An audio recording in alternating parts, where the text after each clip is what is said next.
What is the best memory when you think about the India and Indian culture that strikes your mind when you think about India? So this was a very powerful memory for me, something that I really looked forward to and I enjoyed. So any My Indian, days as my days as an NCC cadet. what kind of rapport that you share with Prime Minister Narendra Modi? Can you just throw light on that?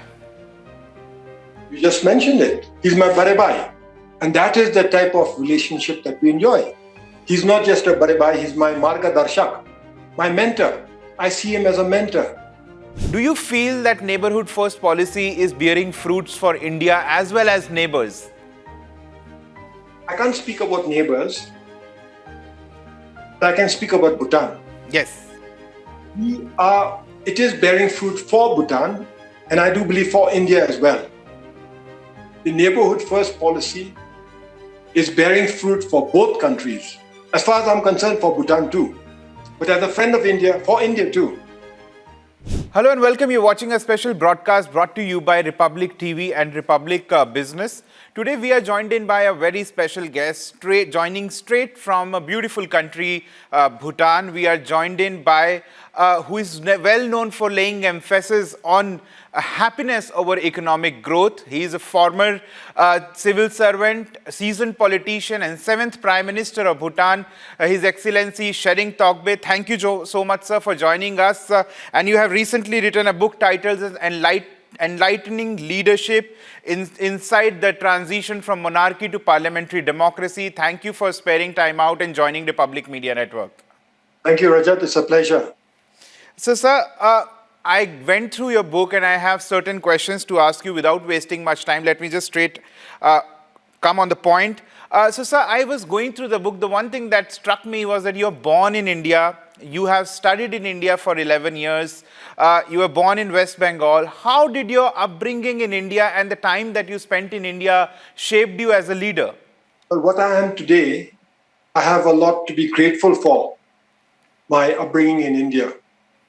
I don't know about being born in India, how that affected me and how that shaped me, but definitely having spent 11 years of my most formative years in Kalimpong, that must have shaped me in one way or the other.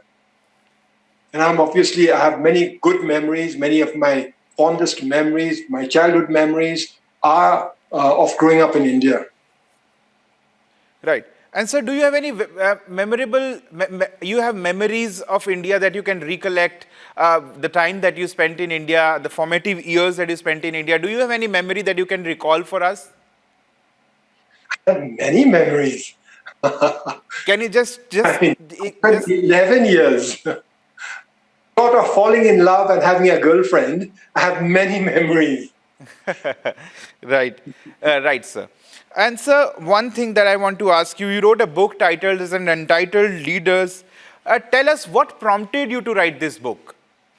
Well, it was during COVID. I had a lot of time in my hands and I had just lost an election. And like all other Bhutanese, very grateful for the peace, stability and prosperity that we enjoy in Bhutan.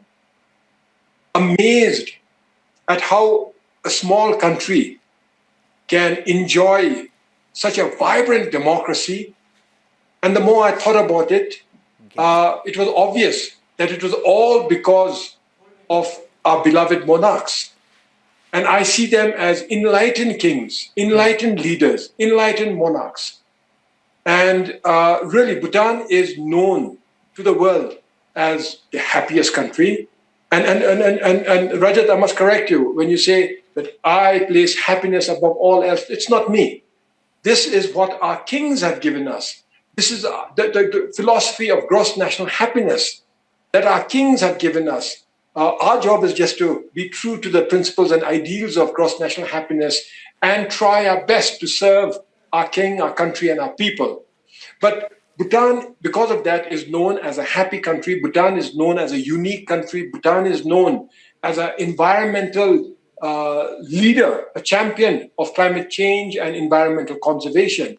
But what Bhutan is not known for is a unique democracy.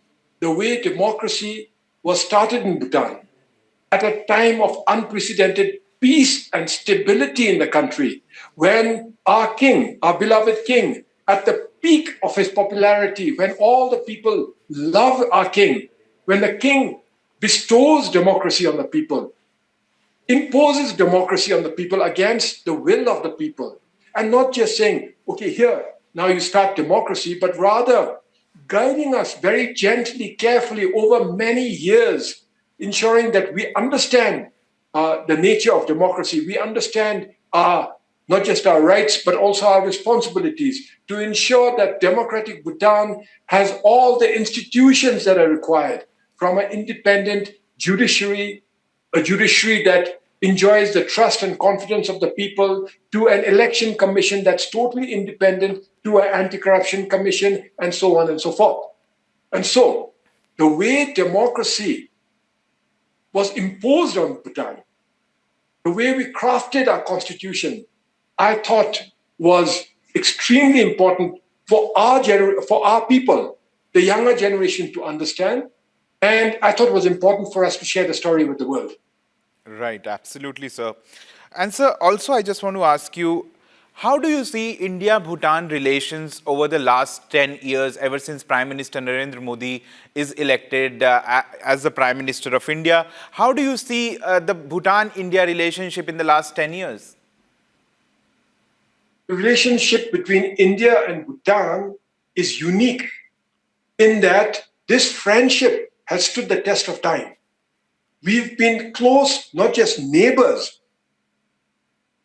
but friends ever since the independence of India. And we've enjoyed this friendship regardless of which political party and which leadership was there in India and in Bhutan.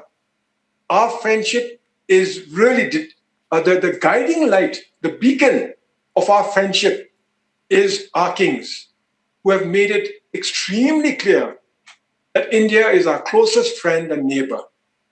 So regardless of which political party, regardless of which political leadership, we have always enjoyed good relations.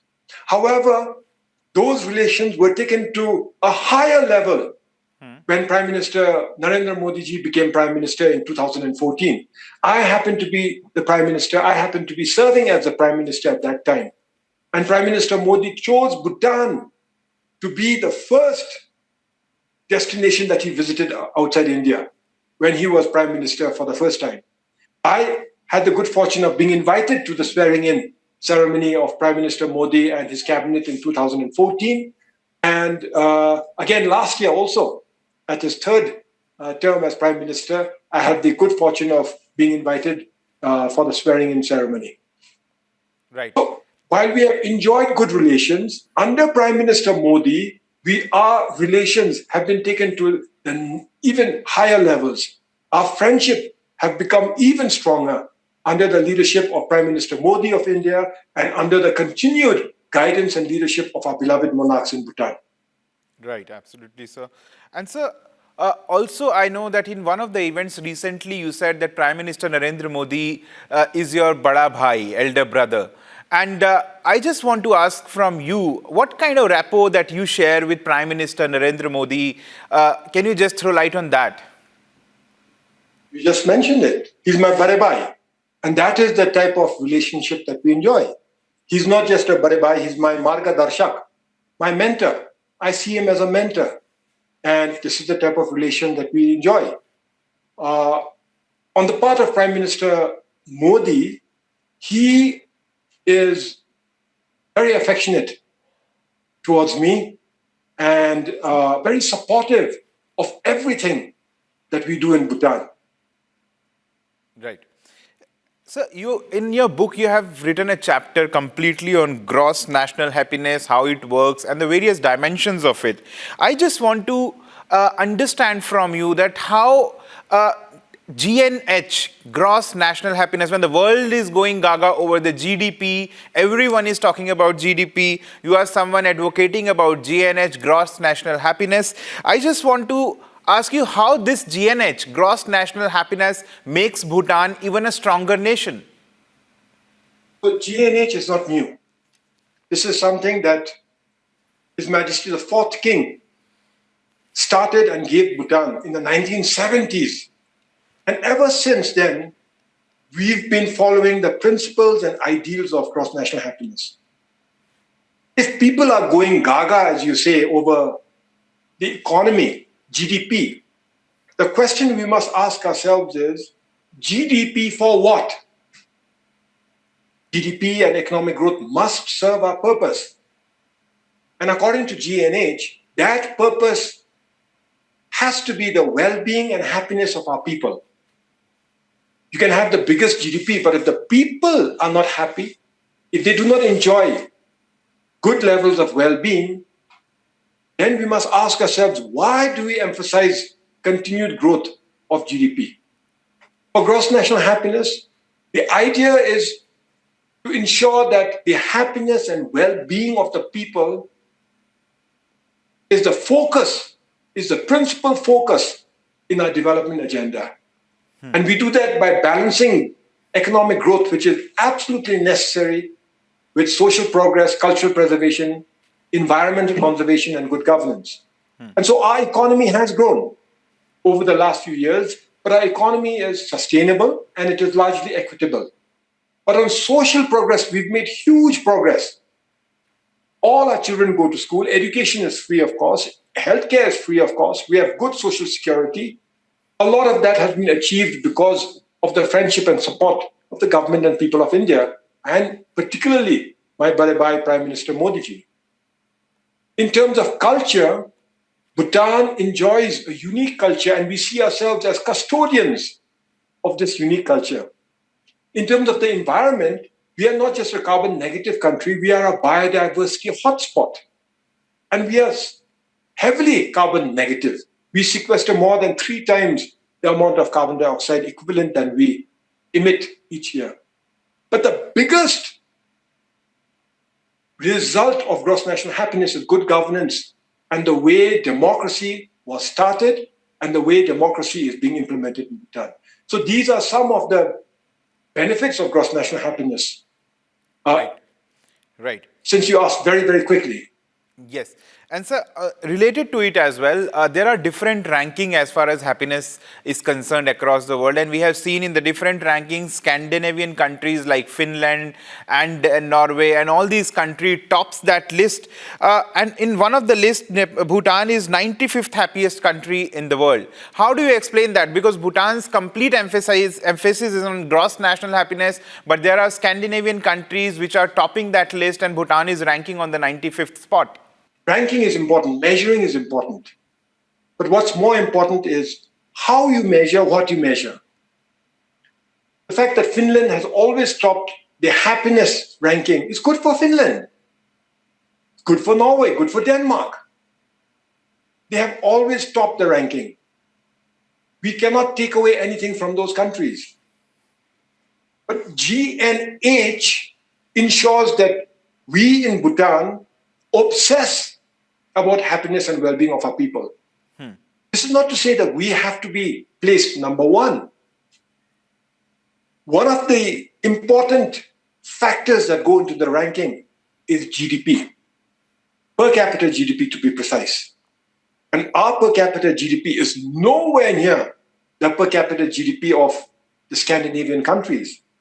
And there, by itself, would see us slide down the rankings.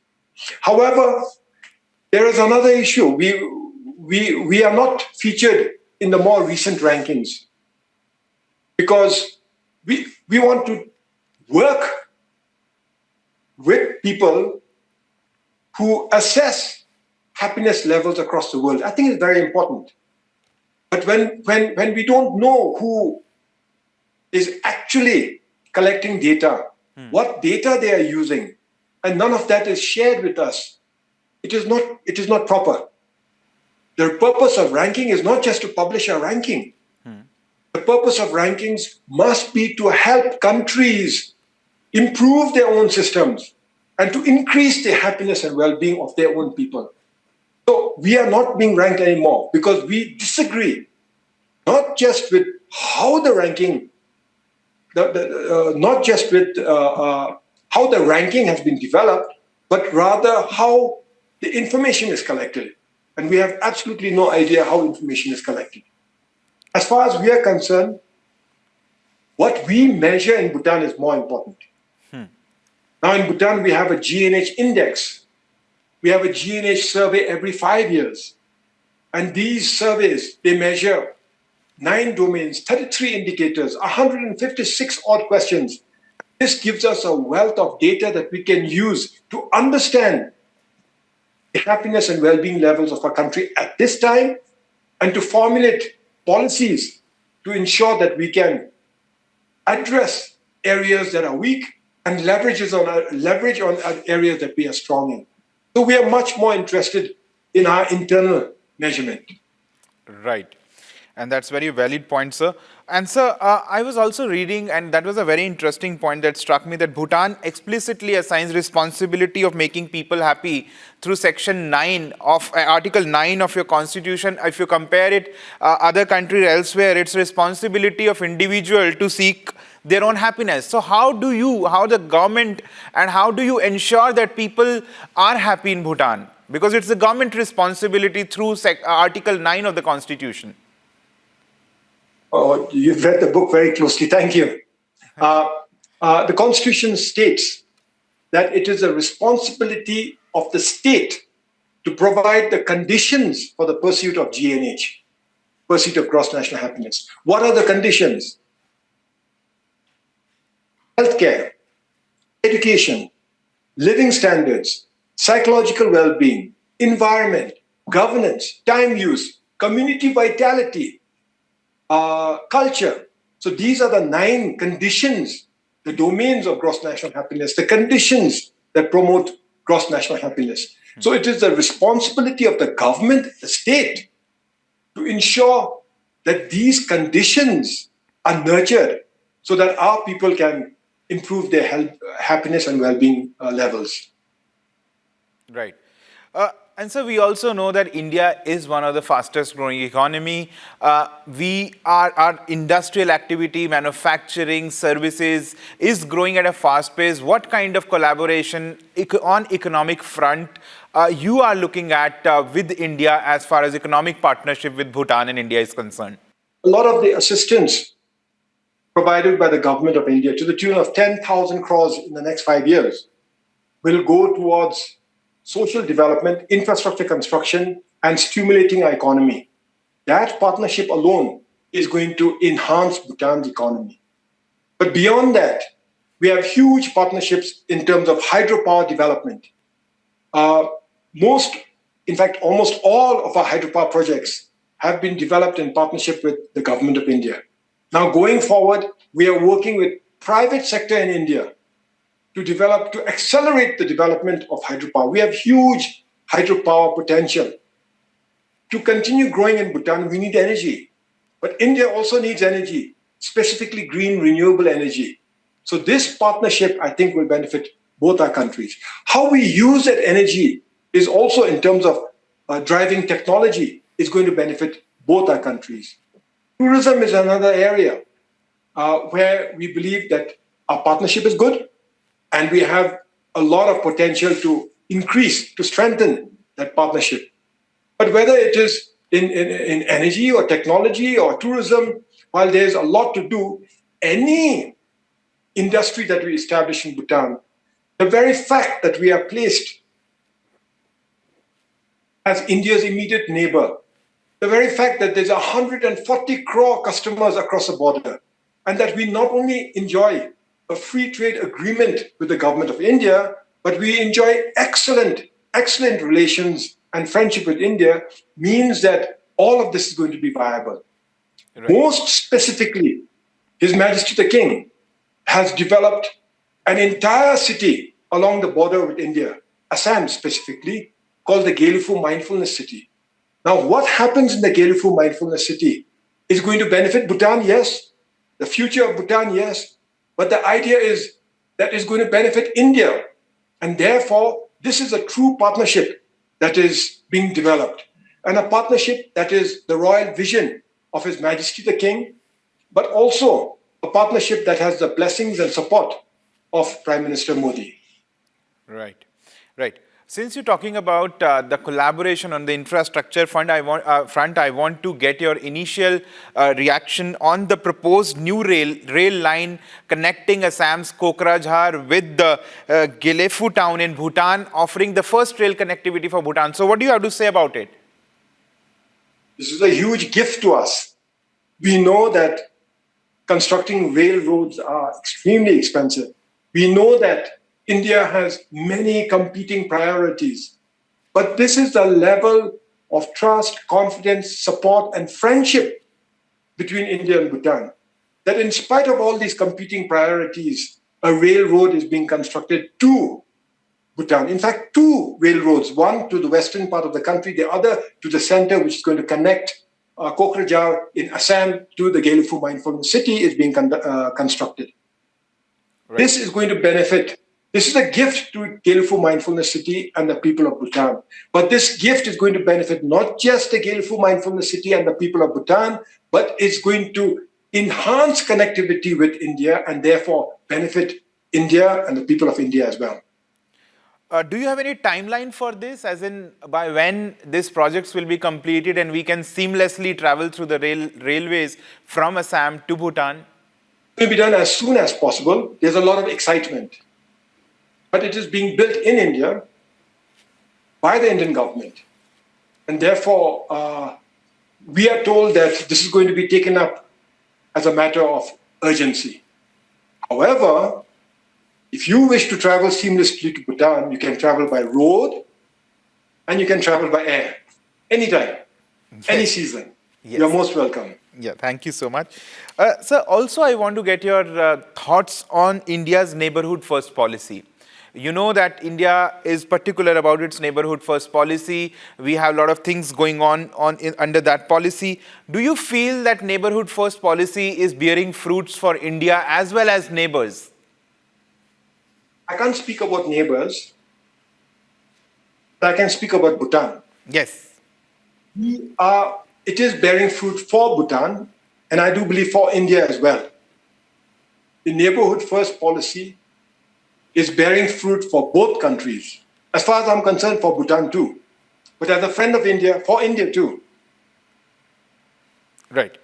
But what I would like to share, my observation, is that when leaders all over the world, leaders of big countries, powerful countries, rich countries, as well as leaders of small countries, when every leader focuses on their own country, you have a leader in Prime Minister Modi who focuses on the whole neighborhood, who has articulated his policy as neighborhood first, not just India first. I think this is something that the entire neighborhood should think about very carefully and might want to acknowledge the generosity of India and benefit just like Bhutan is benefiting from this policy. Right. And so we know that Bhutan's economy is primarily tourism driven, but we have seen in the recent past that Bhutan's cautious approach as far as travelers and tourists coming to Bhutan is concerned. So why such caution as far as the tourists coming to Bhutan are concerned? The drivers of Bhutan's economy are mainly energy and agriculture, followed by some manufacturing. Tourism is important. And if you open the floodgates to tourism, we will make a lot of money. But at what cost? We will destroy the very things that you want to see in Bhutan, our culture and our pristine environment. And therefore, we have to be mindful of what our carrying capacity is. In fact, we have to be mindful of what our welcoming capacity is, because we've got to welcome tourists from the bottom of our hearts, and we cannot destroy that.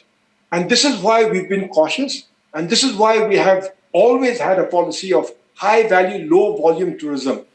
And this is why, to implement this unique policy, we have implemented something we call the Sustainable Development Fee. So foreigners are charged $100 per night, above and beyond all the other expenses, as a sustainable development fee. This money goes towards free education, free healthcare, and protecting our environment. For Indians, because India is our closest friend and neighbor, we have a special rate which is barely 15 US dollars per night. It comes to about 1,200 rupees per night. Right. And this policy is working. We have large numbers of tourists, large numbers of people who want to visit Bhutan.